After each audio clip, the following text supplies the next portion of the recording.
So I'm here to humbly talk about a new startup venture called Culture Creates. Michael Kaiser, in his book, Curtains, predicts the disappearance of the mid-sized arts organization by 2035. Only the largest institutions with sky-high ticket prices will be left, if nothing changes. This will be terrible for the organizations in this room, for culture in general, and for me in particular, as I have a very special attachment and debt to all arts professionals. Let me tell you why.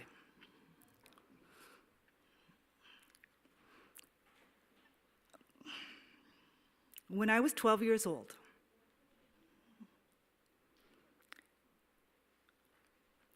my father made a series of terrible decisions during the global recession of the 1980s. In fact, his alcohol-fueled, turbulent journey was outlined in a book written by my little brother, JJ.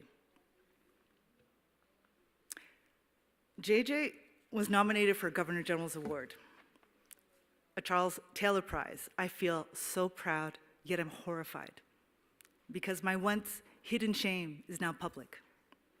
By the time I was 15, my family situation fell further. We ended up living in a motel above a Chinese restaurant and a strip bar. I shared one room with my 3 siblings. But what made things worse was that I had to change schools. I'm terribly nervous. I'll get over it. But what made things worse was that I had to change schools, and I knew that I was going to be that Asian immigrant kid from the wrong side of the tracks. It was a social disaster, devastating for a 15-year-old girl. But 2 things happened. Alice and Tom gave me a ticket to go see La La La Human Steps at the Montreal Spectrum. There I was, underage, in awe, and all I could say to myself was, I want in on this. And before knowing it, I had dedicated my life to supporting the creative process. And in an effort to save myself and fit in, I decided to produce my school's very first variety show, a tradition that continued long after I left. Social disaster was averted, and it was the start of a career.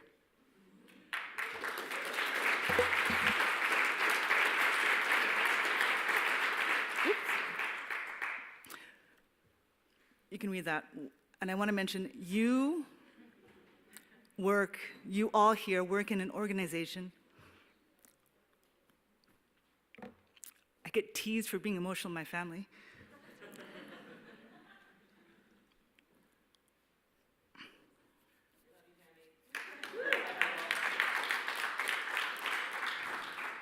You all work in an organization that has the ability to be transformational.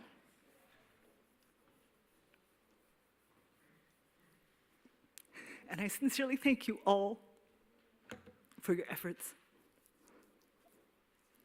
It's my chance to say thank you to everyone who works in the arts. Really, thank you.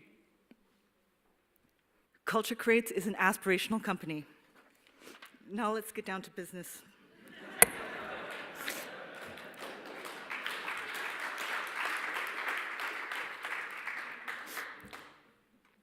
There's no surprise when I say that the current state of the performing arts organization is a challenging one.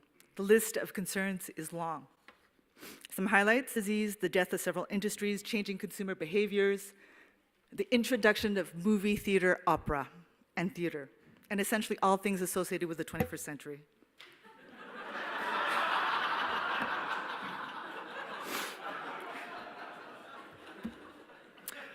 Michael Kaiser advocates for more programming risks, creative marketing, building strong donor bases, and better boards, and collective action as ways to uphold a future for the arts. So what do? Ben Cameron, in his TED Talk on why live arts matters, underlines the fact that we've developed a business model that is centered on ticket revenues, all the while locked into facilities designed in the 19th century. He quotes Adrian Rich. We are out in a country that has no language, no laws. Whatever we do together is pure invention. The maps they gave us are out of date by years. 2,500 years ago, a tragedy was performed in an amphitheater that seated about 2,000 people. That same production today would most probably fill a similar sized theater. Not much has changed, literally, for centuries. But the future doesn't fit the containers of the past. In the past, a manager was responsible for increasing efficiency by motivating employees, by looking at a firm's capital structure, by negotiating firmly. An executive could decrease costs across a value chain and achieve sustainable competitive advantage. But we have an intrinsic problem in the performing arts called Beaumont cost disease, which means we're kind of doomed from the start.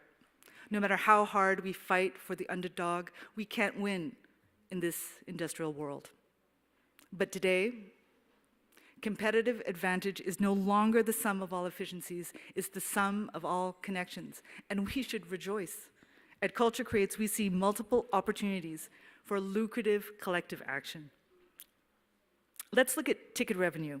We've developed over the years, let's say decades, a distribution model in the performing arts that is centered on venues and ticketing platforms.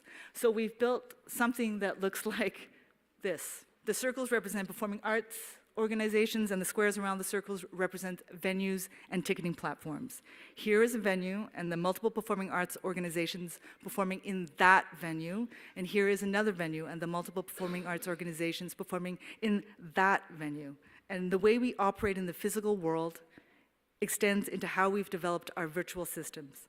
A box office manager has said to me, in fact several have, when I add a new point of sale, it increases risk.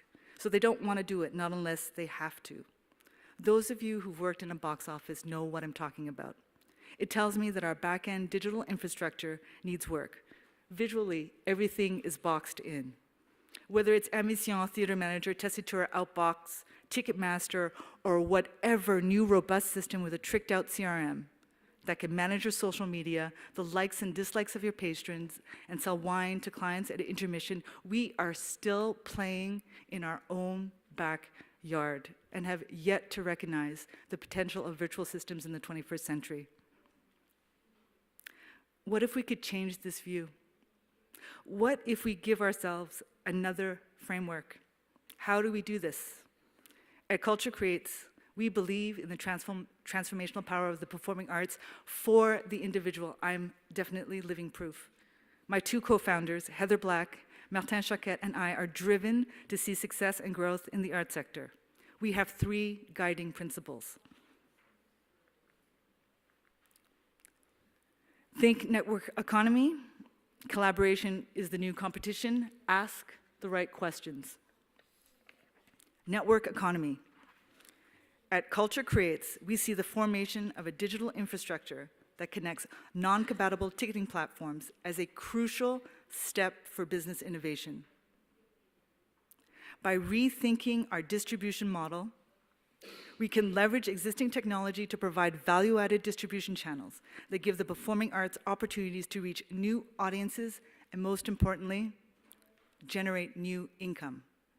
Value-added means it does not displace nor disrupt existing sales and marketing methods. We're not focused on what's in the pie, we're focused on what's outside the pie, and thinking like a network lets us do this.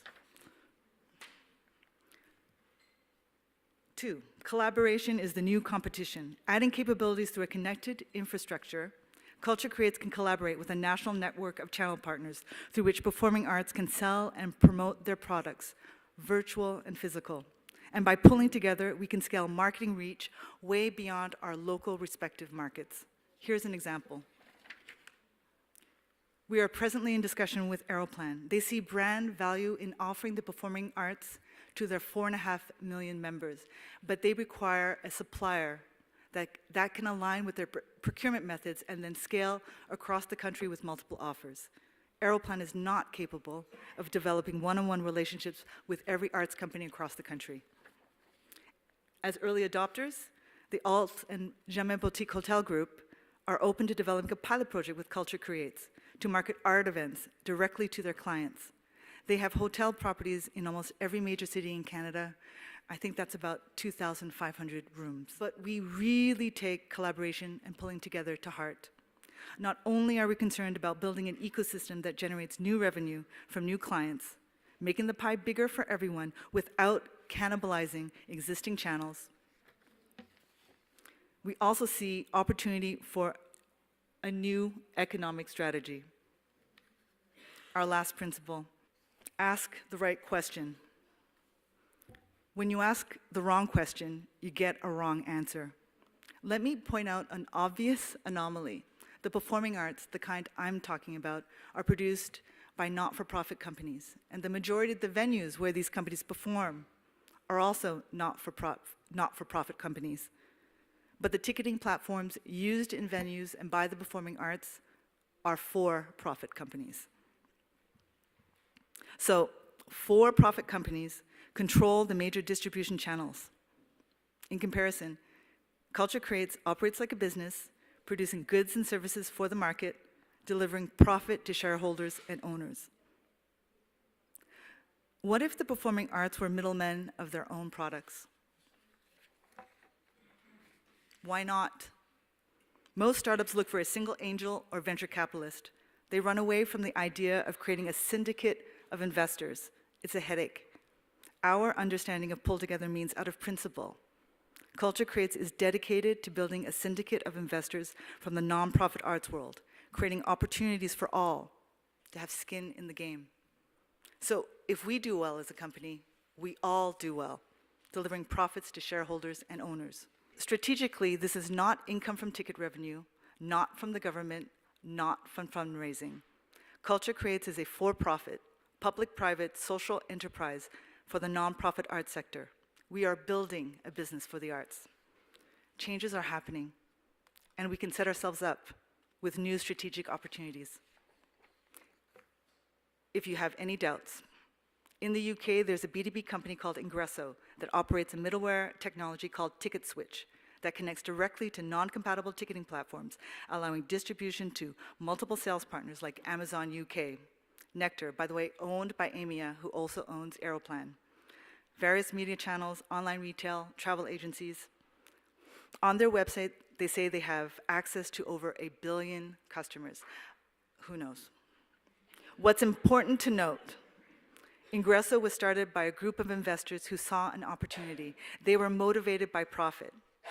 And there's a movement in the ticketing industry to embrace more connected business models.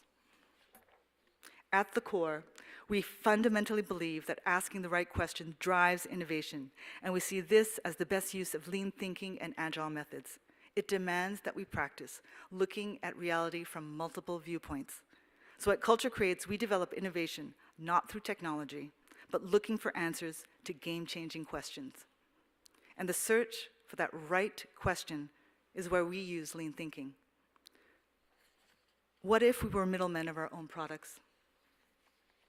Then together, using technology, we can build a layer that sits on top of our own supply system that interfaces with new channels to new clients and new revenue without eating existing sales. And the icing on the cake, we then drive profits into the hands of investors, meaning us, ourselves. We can build a business for the arts and a purpose-driven for-profit company. So I will be reaching out to the government for grants, to organizations for investments, to board members for contacts and mentorship. So please expect a call from me soon. Thank you.